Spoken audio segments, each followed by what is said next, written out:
Om Swastiastu. Perkenalkan, kami dari kelompok 6 dengan beranggotakan 2 orang. Yang pertama atas nama Agus Gede Darmana Putra, yaitu saya sendiri dengan NIM 2011 01 10 11, dan rekan saya atas nama Angger Dharma Asmara dengan NIM 2011 01 10 12. Kami dari Pendidikan Agama Hindu semester 3 kelas A. Nah, di sini kami akan membawakan materi tentang Brahmana dan Arwanyaka. Ya. Jadi materi Brahmana itu akan dibawakan oleh saya sendiri. Jadi langsung saja ke materi kita pada hari ini, yaitu Brahmana. Jadi pengertian Brahmana itu yang pertama itu ya, Brahmana itu berasal dari bahasa Sanskerta yang artinya Braha atau Brihi, BRHI atau BRHA ya, yang berarti itu meluap atau mengembangkan yaitu pengetahuan atau yang meresapi segala hal. Nah, hal ini menunjukkan bahwa Tuhan itu mutlak kebenarannya, berada di luar konsep jenis kelamin laki-laki ataupun perempuan, dari segala sesuatu bersifat dualistis ya, seperti itu teman-teman. Nah, Brahmana itu hadir di mana-mana. Brahmana itu maha kuasa, Brahmana itu maha tahu. Nah, itulah sifat dasar dari suatu kebenaran atau Brahmana. Itu mutlak ya, teman-teman ya. Nah, jadi Brahmana adalah asas alam semesta. Ya, ia itu menggunakan alam semesta sesuai dengan kuasa dan hukumnya. Seperti itu teman-teman, yaitu tentang Brahmana. Nah, langsung saja lanjut ke selanjutnya, itu Brahmana itu dibagi lagi menjadi 2, yaitu personal good atau juga disebut dengan Saguna Brahmana, dan impersonal good atau Nirguna Brahmana. Pembahasan pertama yaitu tentang personal good atau Saguna Brahmana. Nah, Tuhan menurut monoteisme digambarkan dalam wujud personal good atau Saguna Brahmana, dalam kurung Tuhan yang Maha Esa berpribadi, dan disebut juga dengan Saguna Brahmana ya. Dalam konsep teologi ketuhanan Saguna Brahmana inilah Tuhan dihadirkan dengan berbagai para dewa dalam sistem pemujaan sangat populer dalam agama Hindu, tepat disebut dengan teologi kasih semesta. Nah, teman-teman sekalian, itulah dari pengertian dan apa yang dimaksud dengan Saguna Brahmana. Selanjutnya ke materi yang kedua, itu impersonal good yang disebut dengan Nirguna Brahmana. Nah, kita langsung saja bahas demi mengirit waktu ya dari presentasi ini. Nah, yang kedua itu Nirguna Brahmana. Tuhan dalam agama Hindu sebagai Nirguna Brahmana, sebagaimana yang disebutkan dalam Weda, adalah Tuhan tidak berwujud dan tidak dapat digambarkan, bahkan tidak bisa dipikirkan sekalipun ya, seperti itu rekan-rekan. Jadi dalam bahasa Sanskerta, keberadaan ini disebut dengan Acitya Rupa, yang artinya tidak berwujud dalam alam pikiran manusia. Tidaklah mudah rekan-rekan untuk memberikan penjelasan tentang Tuhan karena keterbatasan akal manusia. Hal ini ditunjukkan begitu kecilnya manusia di hadapan Tuhan. Meski begitu, manusia tetaplah membaktikan dirinya di hadapan Tuhan, sebagaimana tertuang dalam Sabda Suci Rigveda 10.129.6, yaitu yang artinya, sesungguhnya siapakah yang mengenalnya, siapa pula yang dapat mengatakan kapan penciptaan itu, dan kapan pula diciptakan alam semesta ini, diciptakan dewa-dewa, siapakah yang mengetahui kapan kejadian itu. Nah, sabda suci yang merupakan juga terungkap di dalam Bhagavad Gita 10.2, yang artinya baik para dewa maupun Resi Agung tidak mengenal asal mulaku, sebab Dalam segala hal, aku adalah sumber para dewa dan resi agung. Nah, Nirguna Brahmana yang disebut juga sebagai Paramasiwa dalam kitab suci Weda mempunyai definisi sebagai berikut. Apramaya, yaitu kemahakuasaan yang sulit dibayangkan melalui panca indera karena beliau sangat halus dan sempurna. Yang kedua, Ananta, dewa. Inilah yang menjadi alasan mengapa bagi kebanyakan orang sosok dewa itu harus hadir dalam pemujaannya,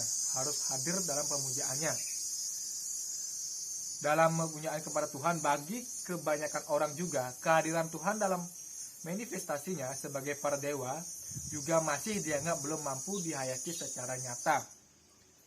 Ya, tentu mengapa demikian? Tuhan dalam manifestasinya sebagai sosok dewa hanya mengandung simbol atau dimensi saja, teman-teman. Dan itu dalam kurung niskala, yang sulit dibayangkan untuk membantu kepentingan manusia dalam memuja Tuhan. Nah, maka para dewa lebih dikonkretkan lagi dalam bentuk simbol dua dimensi, yakni dimensi skala dan dimensi niskala. Berdasarkan alam inilah para dewa sebagai manifestasinya Tuhan dihadirkan sebagai wujud energi yang ada di balik bentuk-bentuk kosmis. Ya, seperti itu. Nah, secara teologis juga, semua atribut kemahakuasaan Tuhan dikaitkan kepada seluruh segmen-segmen alam, segmen alam ya, sorry. Nah, metode teologi ini tidak dapat dikatakan sebagai tindakan dosa karena mempersatukan Tuhan dengan benda. Dalam tanda petik 2 ya, karena mengapa disebut tindakan dikatakan sebagai tindakan dosa karena mempersatukan Tuhan dengan benda. Nah, stigma itu mempersatukan, tidak ada dalam kamus teologi Saguna Brahmana dan pandangan ada Advaita. Berdasarkan alasan itulah maka kemahakuasaan Tuhan dimanifestasikan ke dalam segmen-segmen alam seperti yang pertama itu Dewa Surya. Nah, sebagai kita ketahui, Dewa Surya adalah manifestasi Tuhan yang ada di balik planet matahari. Selanjutnya ada Dewa Soma atau Chandra, yang dimana juga kita ketahui manifestasi Tuhan di balik dalam bulan. Dewa Bayu, dimana juga kita ketahui manifestasinya Tuhan di balik udara dan lain sebagainya, seperti itu teman-teman ya. Nah, inilah yang mendasari filosofi. Nah, yang kedua itu Ananta, yaitu kemahakuasaan dilukiskan tiada terbatas. Beliau ada di mana-mana dan beliau mampu berubah segala sesuatu yang diinginkan olehnya. Yang ketiga Aupamya, ya, di mana Aupamya itu yaitu kemahakuasaan Sang Yang Widi yang sangat sulit mencari bandingannya karena semua makhluk hidup yang di alam semesta tidak ada menyamai kemahakuasaannya. Nah, yang keempat Anamaya, yaitu yang maha suci. Beliau sangat mulia, tidak pernah menderita suatu penyakit apapun. Yang kelima Maha Sukma, yaitu maha gaib yang sangat halus. Selanjutnya Sarwagata, yaitu maha ada, maha besar, meliputi seluruh jagat raya ini. Nah, selanjutnya Dhruva, yaitu sangat tenang. Dia bergerak stabil namun ia berada di mana-mana. Selanjutnya Auyayam, ya, yaitu maha Auyayam, yaitu maha sempurna walaupun ia mengisi seluruh alam raya semesta, kesempurnaan beliau tidak berkurang. Selanjutnya Iswara, yaitu raja alam semesta. Dia mengatur alam raya semesta dan tiada satupun kekuatan yang mampu mengatur beliau. Selanjutnya Swayambu, ya, yaitu absolut dalam segala-galanya, tidak dilahirkan karena beliau ada dengan sendirinya. Nah, definisi tentang Tuhan sebagai nirguna Brahmana di atas, meskipun telah berusaha menggambarkan Tuhan semaksimal mungkin, tetap saja masih tetap terbatas. Oleh karena itu, kitab-kitab Upanishad menyatakan definisi atau pengertian apapun yang ditunjukkan untuk memberikan batasan kepada Tuhan yang tidak terbatas itu tidaklah menjangkau kebenarannya. Ya. Sehingga kitab Upanishad menyatakan tidak ada definisi yang tepat untuknya, yaitu neti dalam kurung na plus iti, na plus iti, yang artinya bukan ini, bukan itu. Nah, teman-teman sekalian dan ibu dosen, itulah materi tentang Brahmana. Nah, selain materi kedua akan dibawakan oleh rekan saya, yaitu oleh Angger. Om Swastiastu. Perkenalkan, nama saya Angger Dharma Semara, NIM 201101101112, nomor absen 12. Di sini saya akan melanjutkan presentasi dari kelompok 6, yaitu bagian dari Aranyaka. Yang pertama saya akan menjelaskan tentang pengertian Aranyaka. Aranyaka adalah kitab suci yang menggambarkan filosofi agama Hindu dan sifat-sifat Tuhan. Buku ini ditujukan khusus untuk para pendeta yang ingin meninggalkan dunia banyak orang untuk menyendiri di hutan. Kata Aranyaka berarti bagian dari hutan. Aranyaka sering dikaitkan dengan kitab suci Brahmana atau Upanishad. Aranyaka merupakan bagian dari Sruti. Sastra suci ini disusun di awal Sanskerta klasik. Kata Aranyaka diterjemahkan sebagai sastra rimba yang merupakan buku panduan bagi para sadhu untuk hidup di alam terbuka. Dalam volume besar literatur Veda India kuno, tidak ada perbedaan mutlak yang benar universal antara Aranyaka dan Brahmana. Demikian pula tidak ada perbedaan mutlak antara Aranyaka dan Upanishad, karena beberapa Upanishad tergabung dalam beberapa Aranyaka bersama dengan Brahmana, mewakili transisi yang muncul dalam praktik keagamaan Weda. Kemudian transisi selesai dengan berkembangnya filsafat India kuno dari ritual pengorbanan eksternal ke risalah filosofis Upanishad yang diinternalisasi.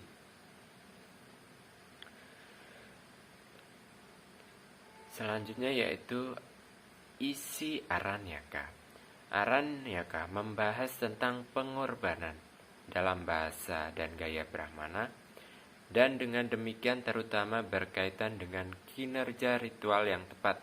Aranyaka terbatas pada kelas ritual tertentu yang sering dimasukkan dalam kurikulum Veda. Adapun kitab-kitab yang terdapat Aranyaka yaitu Rigveda. Yang kedua adalah Yajurveda, yaitu ketiga kitab Samaveda. Dan Atharvaveda tidak memiliki Aranyaka yang masih hidup, meskipun Gopata Brahmana dianggap sebagai Aranyakanya. Sisa dari Atharva atau Paipilada Brahmana yang lebih besar dan hilang. Ada 4 kitab Aranyaka. Yang pertama yaitu Aitareya Aranyaka. Ada 5 bab yang masing-masing bahkan dianggap sebagai Aranyaka penuh. Yang pertama yang berkaitan dengan regimen yang dikenal sebagai Mahavrata. Penjelasan bersifat ritualistik dan juga spekulatif. Yang kedua memiliki 6 bab, di mana 3 pertama adalah tentang prana widya, artinya prana, udara yang penting merupakan nafas kehidupan dari tubuh yang hidup, juga merupakan nafas hidup dari semua mantra, semua Weda yang Atma Weda, dan semua deklarasi Weda. Di bagian Aranyaka inilah seseorang menemukan pernyataan spesifik tentang bagaimana seseorang yang mengikuti perintah Weda dan melakukan pengorbanan menjadi dewa api atau udara, atau bagaimana seseorang yang melanggar aturan Weda di alam bawah, tingkat makhluk yaitu sebagai burung dan reptil. Bab 4, 5, dan 6 dari Aranyaka kedua ini merupakan apa yang dikenal sebagai Aitreya Upanishad.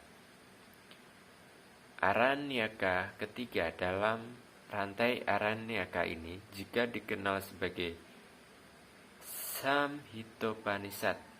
Ini menguraikan berbagai cara seperti pada patah, karma patah, dan lain-lain, melafalkan Weda dan Naunsa Swaras. Aranyaka keempat dan kelima adalah teknik dan masing-masing membahas mantra yang dikenal sebagai Maha Anam, dan yatnya yang dikenal sebagai Madhyadina. Yang kedua yaitu kitab Taittiriya Aranyaka. Ada 10 bab, diantaranya 1 sampai 6 membentuk Aranyaka. 2 bab pertama adalah bagian dari Astau Katakani atau 8 bagian Kataka yang bukan berasal dari tradisi Taittiriya Saka. Mereka diadopsi dari Kataka Saka dan sebagian besar berhubungan dengan varietas ritual Agni Cayana dan dengan pelajaran Weda. Bab 1 adalah bab Weda yang sangat terlambat, yang bahkan memiliki beberapa nama Purana, biasanya disebut Runa Prana untuk gaya tertentu. Tumpukan bata api dibahas dalam teks. Hal ini juga disebut sebagai bab Surya Namaskara oleh Brahmana India Selatan yang telah menciptakan ritual melafalkannya dengan latihan Surya Namaskar setelah masing-masing dari 132 anuvakannya. Bagian dari versi kata di bagian ini telah diterbitkan oleh Skorder pada tahun 1898. Bab kedua membahas 5 mahayatnya yang harus dilakukan setiap Brahmana setiap hari. Yang paling penting adalah membaca harian Weda atau swadaya. Selanjutnya benang suci, Yano Pawita, pemujaan Sandhya. Benang leluhur, Brahmayatnya, dan pengorbanan Homa atau Kusmanda Homa. Semuanya dibahas secara rinci. Dalam bab ini kata Sramana digunakan dalam 2-7 dalam arti seorang pendeta tapaswin. Kata ini kemudian digunakan juga untuk para petapa Buddhis dan Jain. Bab ketiga membahas teknis dari beberapa homa dan yatnya lainnya. Bab 4 memberikan mantra yang digunakan dalam ritual Prawagya Srauta yang dianggap berbahaya karena melibatkan pemanasan bejana tanah liat yang khusus disiapkan dengan susu sampai bersinar merah. Ini cukup dekat dengan versi kata. Bab 5 membahas Prawagya Yatna dalam diskusi prosa atau gaya Brahmana. Sekali lagi ini cukup dekat dengan versi kata. Bab 6 mencatat mantra Pitra Meda yang dibacakan selama ritual untuk pembuangan mayat. Bab 7, 8, dan 9 adalah 3 valis dari Taittiriya Upanishad yang terkenal. Bab 10 juga dikenal sebagai Mahanarayana Upanishad. Ini memiliki beberapa mantra yang penting yang diambil dari 3 samhita dikenal sebagai Meda Sukta. Kata Aranyaka cukup sejajar dengan teks Taittiriya. Itu telah diawetkan agak terfragmentasi hanya dalam satu manuskrip kulit pohon birch Kashmir. Baru-baru ini telah diedit dan diterjemahkan. Yang kitab ketiga yaitu Kaushitaki Aranyaka. Bab 11 mengatur beberapa penawar dalam bentuk ritual untuk menangkal kematian dan penyakit. Ini juga merinci efek mimpi. Bab 12 menguraikan buah-buah doa. Bab 13 membahas hal-hal yang lebih filosofis dan mengatakan bahwa seseorang pertama-tama harus secara sikap membuang keterikatan tubuh dan kemudian melanjutkan Sravana, Manana, dan Nididhyasana dan mempraktikkan semua disiplin penebusan dosa, keyakinan, pengendalian diri, dan lain-lain. Bab 14 hanya memberikan 2 mantra. Seseorang memuji mantra Saya Brahmana dan mengatakan itu adalah puncak dari semua mantra Weda. Mantra kedua menyatakan bahwa orang yang tidak memahami makna mantra tetapi hanya melafalkan mantra-mantra Weda adalah seperti binatang yang tidak mengetahui nilai beban yang dibawanya. Bab 15 memberikan silsilah panjang guru spirit Brahmana hingga guna Sankhya. Yang selanjutnya yaitu kitab Brihat Aranyaka atau kitab yang terakhir. Aranyaka dari Sukla Yajurveda adalah bagian dari Brahmananya. Dalam versi Madhyadina seperti Taittiriya dan kata Aranyaka, ini secara eksklusif membahas ritual Parwagya dan diikuti oleh Brihat Aranyaka Upanishad. Baiklah, selanjutnya adalah Rahasya Brahmana. Ada juga kesinambungan tertentu Aranyaka dari Brahmana dalam arti bahwa Aranyaka masuk ke makna ritual rahasia, tidak rinci dalam Brahmana. Tradisi kemudian melihat ini sebagai lompatan ke dalam kehalusan yang memberikan alasan bagi Durgacarya dalam komentarnya tentang Nirukta untuk mengatakan bahwa Aranyaka adalah rahasia Brahmana, yaitu rahasia Brahmana.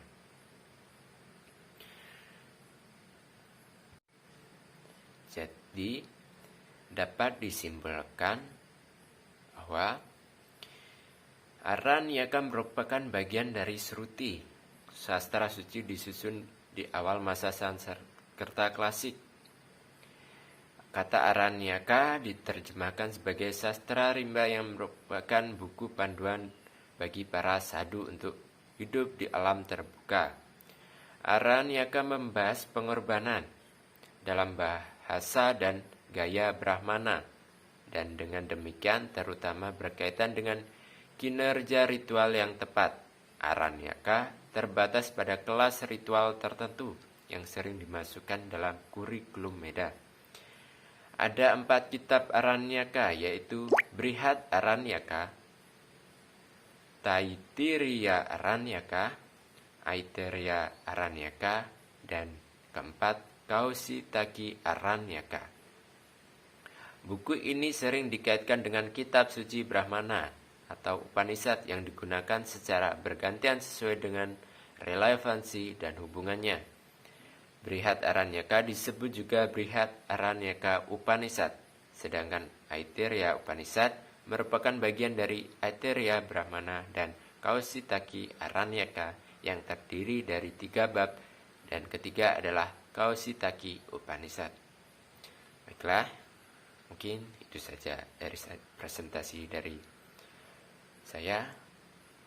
Saya tutup. Om Santi Santi Santi Om.